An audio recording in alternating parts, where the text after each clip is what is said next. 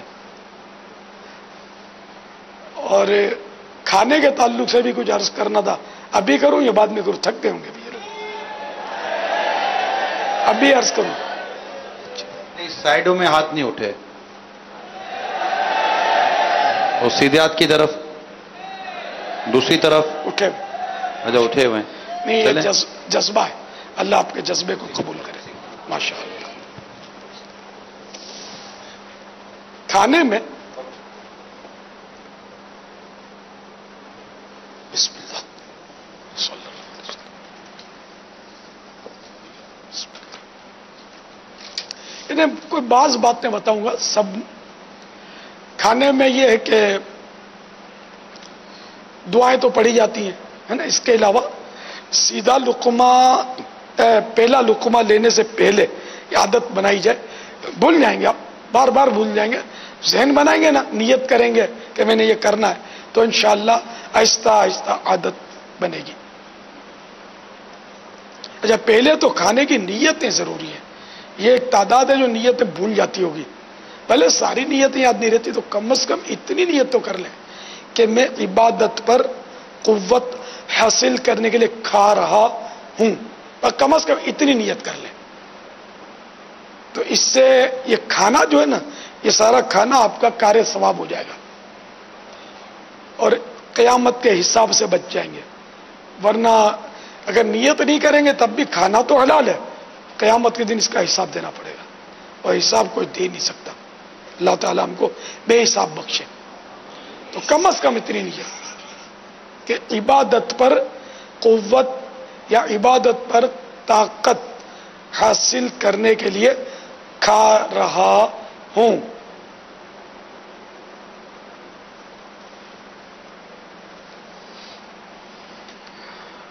اور پہلا لقمہ میں نے عرض کیا، پہلا لقمہ لینے سے قبل یا واسی المغفرتی اغفر لی، یہ اتنی پیاری دعا ہے، یعنی اے وسیع مغفرت کرنے والے، یعنی اے وسیع، اب اللہ تعالیٰ کی تو وسعت تو بازوؤں میں تو سمانے سے رہی، اللہ تعالیٰ کی مغفرت کی وسعت بہت بڑی مغفرت کرنے والے، اے سب سے بڑی مغفرت کرنے والے، بہت بڑی مغفرت کرنے والے، اتنی بڑی کہ جس کی ہمارے پاس کوئی نہ، اللہ کی تو لا محدود ہے نا، حد ہی نہیں ہے کوئی، تو یا واسع المغفرہ یا واسع المغفرت اغفر لی، اے وسیع مغفرت والے اغفر لی، میری مغفرت فرما، یہ کہہ کر پہلا لقمہ سیدھی طرف کے دانتوں سے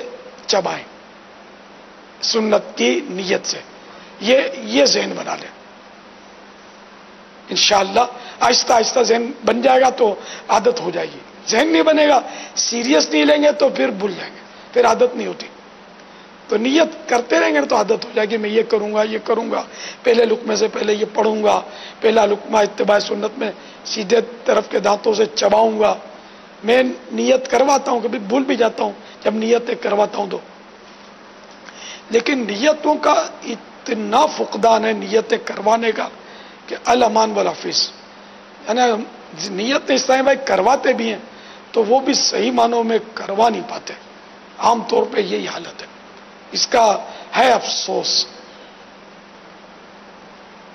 نہ میری غیر حاضری میں جو نیتیں کرواتے نا، بیچ میں حاجی امی نے بولا کہ یار تم نیتیں کرواؤ، یہ پتا نہیں کیا کیا بولتے ہوتے میری غیر حاضری میں، یہ میری ہے نہیں، بالکل جو خاص عیسائی بھائی جمع ہوتے نا، نیتیں کروانے والوں کا ٹھکانہ ہوتا نہیں ہے، افسوس میرے کو ہے، انہیں سیریس لیتے ہی نہیں ہے، لکھ کر دیا ہے، کارڈ چھپا ہوا ہے، لیکن نیتیں کروانا ہی نہیں آئی، تو نیت کرتے ہوں گے پتہ نہیں کیا، خدا بہتر جانے، تو یہ میرے پیارے پیارے سائیں بھائیوں، چلو یہ بات یاد آ گئی، میں نے بول دی، تو ذمہ داران پہ اور خاص کر جن کو نیتیں کروانی ہوتی ہیں رٹیں اس کو، یعنی میں جو نیتیں کرواتا ہوں اس کی مطلب وہ ریکارڈنگ کوئی صورت ہو جائے کہ آپ کے پاس ہو، اس ریکارڈنگ کو سن سن کر آپ رٹ لیں، آپ کو فائدہ ہو جائے گا،